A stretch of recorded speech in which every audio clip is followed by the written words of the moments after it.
Life before I was diagnosed with kidney disease was normal. I had a really good life. It was pretty day-to-day. I used to work out.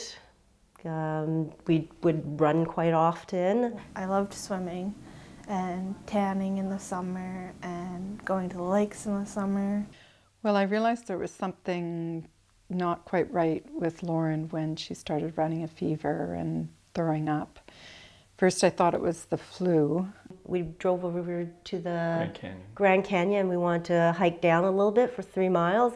And usually for me to walk 3 miles hike is not a big problem. I knew something was wrong when I was on a modeling job in Toronto. I went in for a checkup, just a regular checkup to my doctor's office, and he took my blood pressure and it was really high. Within a few days, I'd taken her into emergency at Children's Hospital, and within about 24 hours, she was diagnosed with hemolytic uremic syndrome. I felt like I was, kind of grasping for air, and I was tired all the time. So I think we only did about 3 miles, and I was done. I woke up in the hotel room the next day after the shoot, and my face was so bloated that I could hardly open my eyes. On the weekend, I got a call on his day off, and he said that he would like me to go to emergency.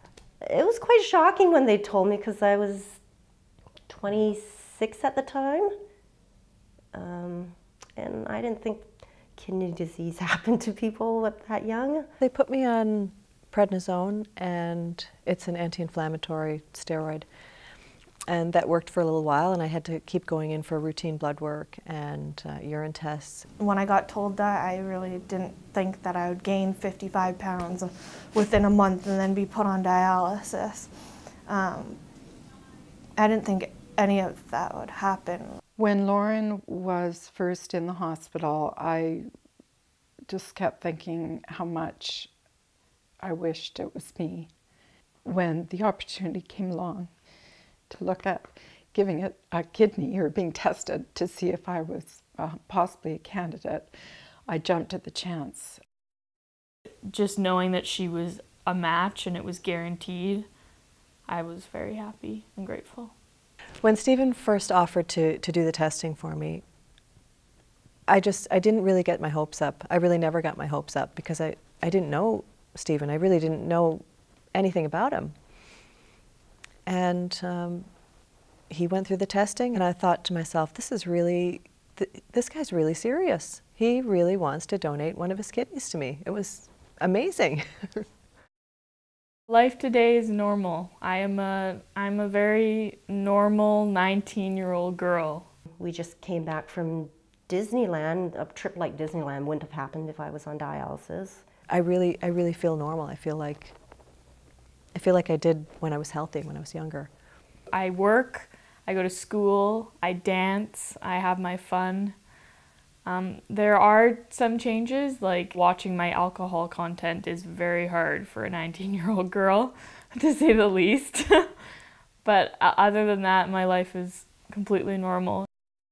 I knew nothing about kidneys, to be honest. When they first told us, I didn't even know where the kidneys were. It's not a disease that really gets enough attention. Most people don't realize that you're much more likely to need an organ transplant in the future than you are likely to be an organ donor. Organ donation is an easy thing to do. Just go to the organ donor registry and sign up.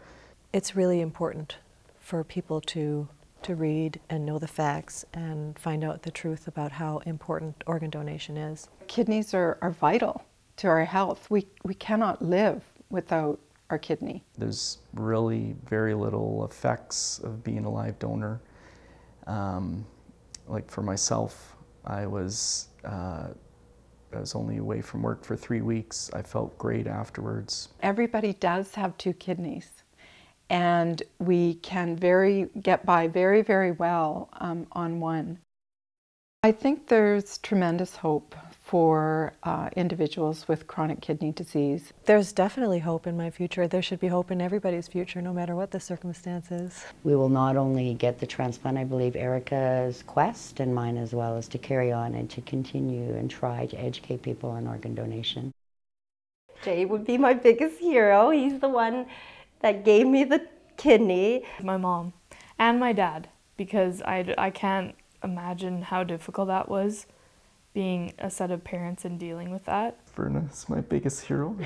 I guess, well, you know, the whole time that she went through dialysis, 1.5 years, and she was deteriorating, she never complained once. Lauren is my hero.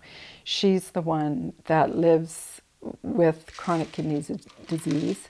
She's the one who manages her health day to day and takes her medications. And she's the one who has come through transplantation with flying colors. Be a hero. Be a hero. Be my hero. Register to be an organ donor.